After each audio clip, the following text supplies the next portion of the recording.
Is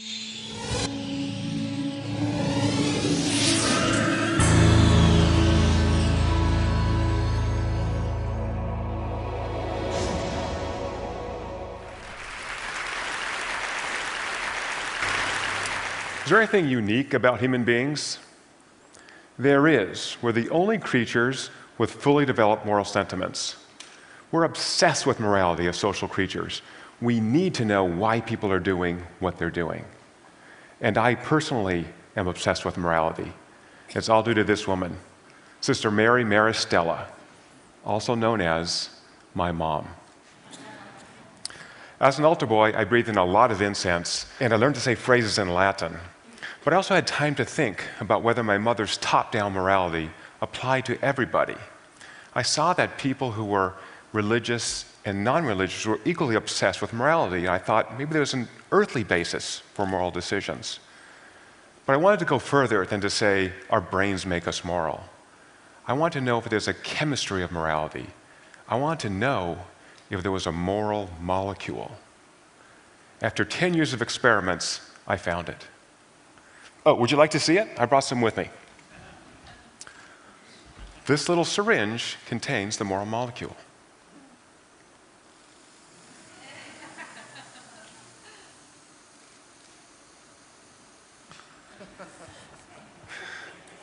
It's called oxytocin. So oxytocin is a simple and ancient molecule found only in mammals. In rodents, it was known to make mothers care for their offspring, and in some creatures, allowed for toleration of burrow mates. But in humans, it was only known to facilitate birth and breastfeeding in women, and is released by both sexes during sex. So when I had this idea that oxytocin might be the moral molecule, I did what most of us do. I tried it on some colleagues. And one of them told me, "Paul, that is the world's stupidest idea." "It is," he said, "only a female molecule. Can't be that important." But I countered, "Well, men's brains make this too. There must be a reason why." But he was right. It was a stupid idea. But it was testably stupid. In other words, I thought I could design an experiment to see if oxytocin made people moral. Turns out it wasn't so easy. First of all, oxytocin is a shy molecule. Baseline levels are near zero without some stimulus to cause its release. And when it's produced, it has a 3-minute half-life and degrades rapidly at room temperature. So this experiment would have to cause a surge of oxytocin, have to grab it fast and keep it cold. I think I can do that. Now luckily, oxytocin is produced both in the brain and in the blood, so I could do this experiment without learning neurosurgery.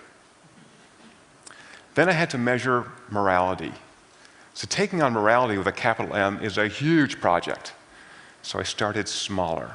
Thought I'd study one single virtue, trustworthiness. Why? I had shown in the early 2000s that countries with a higher proportion of trustworthy people are more prosperous. So in these countries, more economic transactions occur and more wealth is created, alleviating poverty. So poor countries are by and large low trust countries. So if I understood the chemistry of trustworthiness, I might help alleviate poverty. But I'm also a skeptic. I don't want to just ask people, "Are you trustworthy?" So instead I use the Jerry Maguire approach to research. If you're so virtuous, show me the money. So what we do in my lab is we tempt people with the virtue and vice by using money. Let me show you how we do that. So we recruit some people for an experiment. They'll get $10 if they agree to show up. Then we give them lots of instruction, and we never, ever deceive them. Then we match them in pairs by computer. And in that pair, one person gets a message saying, "Do you want to give up some of your $10 you earned for being here and ship it to someone else in the lab?" But the trick is you can't see them, you can't talk to them, you only do it one time. Now whatever you give up gets tripled in the other person's account. Going to make them a lot wealthier. And they get a message by computer saying, "Person one sent you this amount of money. Do you want to keep it all, or do you want to send some amount back?" Okay, so think about this experiment for a minute. You're going to sit in these hard chairs for an hour and a half.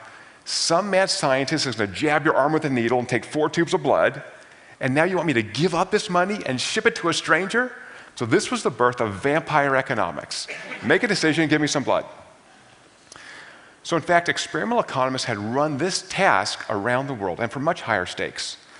And the consensus view was that the transfer from the first person to the second was a measure of trust. And the transfer from the second person back to the first measured trustworthiness. But in fact, economists were flummoxed on why the second person would ever return any money. They assumed money is good. Why not keep it all?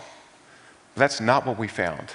We found 90% of the first decision makers sent money, and of those who received money, 95% returned some of it. But why? Well, by measuring oxytocin, we found that the more money the second person received, the more their brain produced oxytocin, and the more oxytocin on board, the more money they returned. So we have a biology of trustworthiness. But wait, what's wrong with this experiment? Two things. One is that nothing in the body happens in isolation. So we measured 9 other molecules that interact with oxytocin, and they didn't have any effect. But the second is that I still only had this indirect relationship between oxytocin and trustworthiness. I didn't know for sure oxytocin caused trustworthiness. So for my next experiment, I know I'd have to go into the brain and manipulate oxytocin directly. I used everything short of a drill to get oxytocin into my own brain. And I found I could do it with a nasal inhaler. So along with colleagues in Zurich, we put 200 men on oxytocin or placebo, had them do that same trust task with money, and we found that those on oxytocin not only showed more trust, we could more than double the number of people who sent all their money to a stranger, all without altering mood or cognition. So oxytocin is the trust molecule, but is it the moral molecule? Using the oxytocin inhaler, we ran more studies. We showed that oxytocin infusion increases generosity in unilateral monetary transfers by 80%. We showed it increases donations to charity by 50%. I've also investigated non-pharmacologic ways to raise oxytocin. These include massage, dancing, and praying. Yes, my mom was happy about that last one. And whenever we raise oxytocin, people willingly open up their wallets and share money with strangers. But why do they do this? What does it feel like when your brain is flooded with oxytocin? To investigate this question, we ran an experiment where we had people watch a video of a father and his 4-year-old son, and the son has terminal brain cancer. After they watched the video, we had them rate their feelings and took blood before and after to measure oxytocin. The change in oxytocin predicted their feelings of empathy. So it's empathy that makes us connect to other people. It's empathy that makes us help other people. It's empathy that makes us moral. Now, this idea is not new. A then unknown philosopher named Adam Smith wrote a book in 1759 called The Theory of Moral Sentiments. In this book, Smith argued that we are moral creatures not because of a top-down reason, but for a bottom-up reason. He said, we're social creatures, so we share the emotions of others. So if I do something that hurts you, I feel that pain, so I tend to avoid that. If I do something that makes you happy, I get to share your joy, so I tend to do those things. Now, this is the same Adam Smith who 17 years later would write a little book called The Wealth of Nations, the founding document of economics. But he was, in fact, a moral philosopher, and he was right on why we're moral. I just found the molecule behind it. But knowing that molecule is valuable because it tells us how to turn up this behavior and what turns it off. In particular, it tells us why we see immorality. So to investigate immorality, let me bring you back now to 1980. I'm working at a gas station in the outskirts of Santa Barbara, California. If you sit in a gas station all day, you see lots of morality and morality, let me tell you. So one Sunday afternoon, a man walks into my cashier's booth with this beautiful jewelry box, opens it up, and there's a pearl necklace inside. And he said, hey, I was in the men's room, I just found this. What do you think we should do with it? Oh, put in lost and found. He said, oh, this is very valuable. Well, we have to find the owner for this. I said, yeah. So we're trying to decide what to do with this. The phone rings. And a man says, very excitedly, I was in your gas station a while ago, and I bought this jewelry for my wife, and I can't find it. I said, pearl necklace? Yeah. Hey, a guy just found it. Oh, saving my life. Here's my phone number. Tell that guy to wait half an hour. I'll be there, and I'll give him a $200 reward. Great. So I tell the guy, look, relax, get yourself a fat reward, life's good. I said, I can't do it. I have this job interview in Goleta in 15 minutes, and I need this job. I got to go. Again, he asked me, what do you think we should do? I'm in high school. I have no idea. Right? So I said, I'll hold it for you. He said, you've been so nice. Let's split the reward. I'll give you the jewelry. You give me $100. And when the guy comes, right, you see it, I was conned. Right? There's a classic con called the pigeon drop. And I was the pigeon. So the way many cons work is not that the con man gets the victim to trust him, is that he shows he trusts the victim. Now we know what happens. The victim's brain releases oxytocin, and you're opening up your wallet or purse and giving away the money. Right? Okay. So who are these people who manipulate our oxytocin systems? We found, testing thousands of individuals, that 5% of the population don't release oxytocin on stimulus. So if you trust them, their brains don't release oxytocin. If there's money on the table, they keep it all. So there's a technical word for these people in my lab. We call them bastards. These are not people you want to have a beer with. They have many of the attributes of psychopaths. Okay? Now, there are other ways this system can be inhibited. One is through improper nurturing. So we've studied sexually abused women, and about half of those don't release oxytocin on stimulus. Okay? You need enough nurturing for this system to develop properly. Also, high stress inhibits oxytocin. So we all know this. When we're really stressed out, we're not acting our best. There's another way oxytocin is inhibited, which is interesting, through the action of testosterone. So we, in experiments, have administered testosterone to men, and instead of sharing money, they become selfish. Okay? But interestingly, high testosterone males are also more likely to use their own money to punish others for being selfish. Okay. Now think about this. It means within our own biology, we have the yin and yang of morality. We have oxytocin that connects us to others, makes us feel what they feel. And we have testosterone. And men have 10 times the testosterone as women, so men do this more than women. We have testosterone that makes us want to punish people who behave immorally. We don't need God or government telling what to do. It's all inside of us. Okay. Right, so you may be wondering, oh, these are beautiful laboratory experiments. Do they really apply to real life? Yeah, I've been worrying about that too. So I've gone out of the lab to see if this really holds in our daily lives. So last summer, I attended a wedding in southern England, 200 people in this beautiful Victorian mansion. I didn't know a single person. And I drove up in my rented Vauxhall, and I took out a centrifuge and dry ice and needles and tubes, and I took blood from the bride and the groom and the wedding party and the family and the friends before and immediately after the vows. And guess what?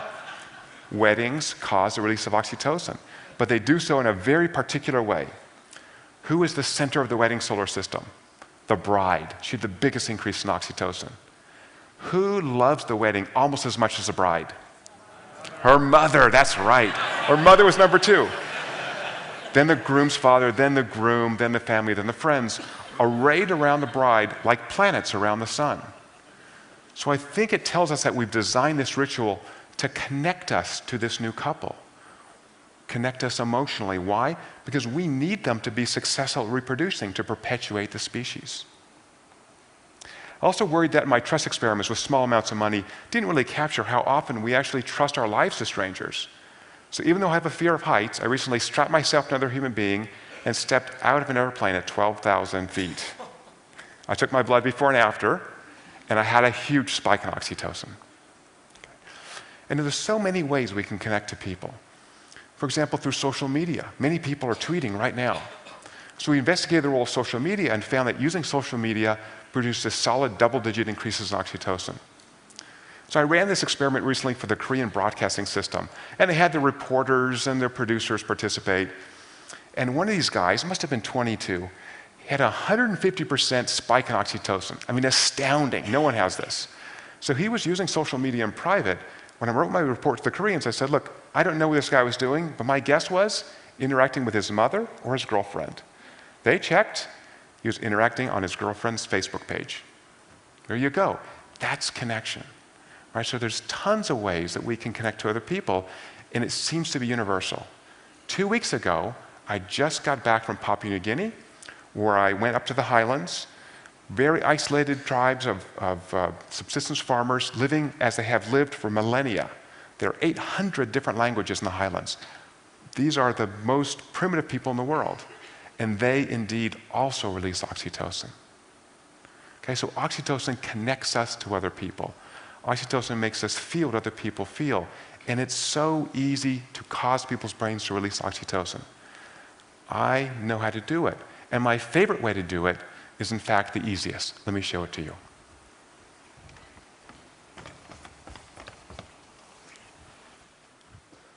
Come here, give me a hug. There you go.